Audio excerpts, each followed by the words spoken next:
Hindi remake ఈ cinema చేస్తున్నారు. ఈ సినిమా టైటిల్ చూసాం, కమీనా అంటే చాలా పాపులర్ టైటిల్.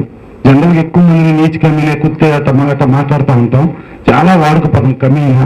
ఇప్పుడు మనం ఇడియట్లు కానీ టైటిల్ చూసాం, చాలా హిట్ ఉన్నాయి. డెఫినెట్గా ఆ సెంటిమెంట్ ప్రకారం డెఫినెట్ కమీనా కూడా మంచి హిట్ అవుతుంది. టెక్నీషియన్స్ చూసుకుంటే లక్ష్మీకాంత్ శర్మ, హైదరాబాద్ నవాబ్స్ మనం ఆర్కే మనం చేశారు, పెద్ద హిట్ సినిమా. సో అట్లాంటి లక్ష్మీకాంత్ శర్మ ఒక అద్భుతమైన టెక్నీషియన్.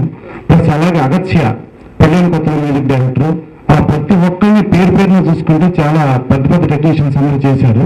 ఇవాళ మనం లోపల చూస్తున్నాం. ఈవెన్ అక్కడ తమిళ సిద్ధార్థ హీరో చేసి చూసాం, క్రిష్ అనుకుంటారు దాని పేరు, చాలా బాగుంది. సో డెఫినెట్గా ఈ సినిమా పెద్ద హిట్ అయ్యి క్రిష్కి మంచి ఫ్యూచర్ ఉంది. అలాగే ప్రసాద్ రెడ్డి గారు ప్రొడ్యూసర్ గారు ఎన్నో సినిమాలు చేయాలని, అలాగే నవీన్ రెడ్డి గారు ఆయన కూడా పార్ట్ ఆఫ్ ది వాళ్ళ ఫ్యామిలీ. సో డెఫినెట్గా వీళ్ళందరూ కూడా అద్భుతమైన సక్సెస్ సాధించాలని మనస్ఫూర్తిగా కోరుకుంటూ సెలవు తీసుకుంటాం. ఈ సినిమా గురించి చెప్పాలంటే Laxmikant Sharma is very good director, చాలా ఎక్స్పీరియన్స్ ఉన్న డైరెక్టర్లో డైరెక్షన్ చేశాడు. సెకండ్ మూవీ ఎక్కడ కన్ఫ్యూజన్ లేకుండా. అలాగే స్టార్ కాస్ట్ సాయి కుమార్ గారు, సుబ్బరాజు, మా హీరో సిద్ధు, పేరు మార్చారు, క్రిష్ మంచి ఫ్యూచర్ ఉంటుంది. సినిమా మంచి హిందీలో నాకు బాగా నచ్చిన సినిమా ఇది, జానీ గద్దర్. చాలా డిఫరెంట్ మూవీ. సో సినిమా చాలా బాగుంటుందని ఆశిస్తున్నాను. మీరు వాచ్ ద ట్రైలర్ లో. కమీనా థ్రిల్లర్ అంటే మా సన్ ఎప్పటి నుంచో ఒక మంచి ఇంట్రెస్టింగ్ సినిమా తీయాలనే ఉద్దేశం ఉంది. దానికి ఎలందిస్తే బాగుంటుంది అంటే ఇవాళ పొలిటికల్ సీన్స్ ఉండాలా, లేకపోతే లవ్ సీన్స్ ఉండాలా, లేకపోతే ఏ సెంటిమెంట్ మీద సినిమా మీకు అందరికీ బాగా తెలుసు నాకన్నా కూడా. అటువంటిది ఒక వెరైటీ సినిమా తీయాలనే ఉద్దేశంతో మరి ఈ జానీ గద్దర్ అనే సినిమాని రీటేక్ చేయాలని చెప్పేసి చాలా చూసిన తర్వాత నిర్ణయించుకున్నాం. ఆ నిర్ణయానికి అనుకూలంగా ఈ జానీ గద్దర్ సినిమా మరి ఈరోజు మీరు ఒక ట్రయల్ చూశారు. ఇందులో మరి ఒక ముఖ్యంగా అందరికీ థ్రిల్లింగ్ అంటే చాలా థ్రిల్లింగ్గానే ఉంటుంది థ్రిల్లర్ అనేటప్పటికీ. ఆ థ్రిల్లర్ని ఎలా ప్రొజెక్ట్ చేయాలి, ఏ విధంగా థ్రిల్లర్ ప్రొజెక్ట్ చేస్తే అటు జనరల్ పబ్లిక్కి అలాగే యూత్కి కూడా అందుబాటులోకి వస్తుంది. ఈరోజు మరి నేను గమనిస్తూ ఉన్నాను, నేను ఒక ఎడ్యుకేషన్ ఫీల్డ్లో ఉన్న స్టూడెంట్స్ అందరూ కూడా థ్రిల్లర్ అంటే చాలా ఇష్టపడుతున్నారు. సో ఆ థ్రిల్ తీయడానికి కోసము దానికి కావాల్సినటువంటి బ్యాక్గ్రౌండ్ ఎవరైతే ఈరోజు లక్ష్మీకాంత్ గారు ఉన్నారో, అలాగే అగస్త్య గారు, మరి దాంట్లో పనిచేసినటువంటి క్యారెక్టర్స్ అందరూ కూడా చాలా అద్భుతంగా ఈ సినిమాలో ప్రదర్శించడం జరిగింది. డెఫినెట్గా ఒక డిఫరెంట్ యాంగిల్లో ఈ సినిమాని ప్రజలు ఆశిస్తారని ఆహ్వానిస్తూ ఉన్నాము.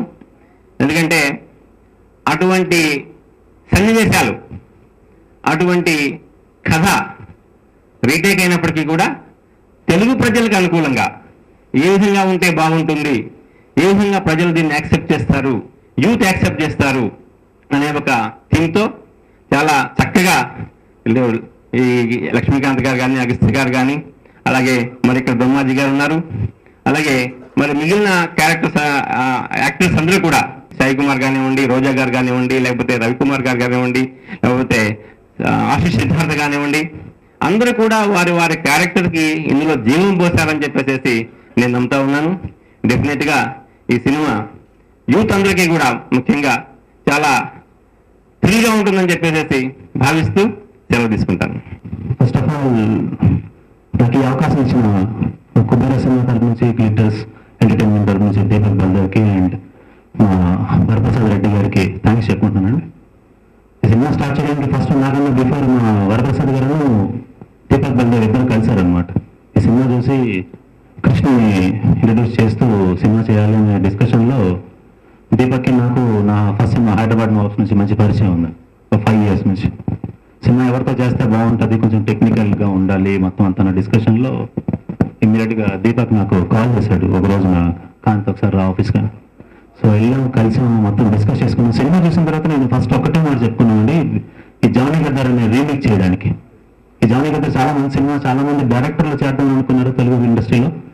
కొంతమంది రీమేక్ చేద్దాం అనుకున్నారు, కొంతమంది చేస్తున్నాం.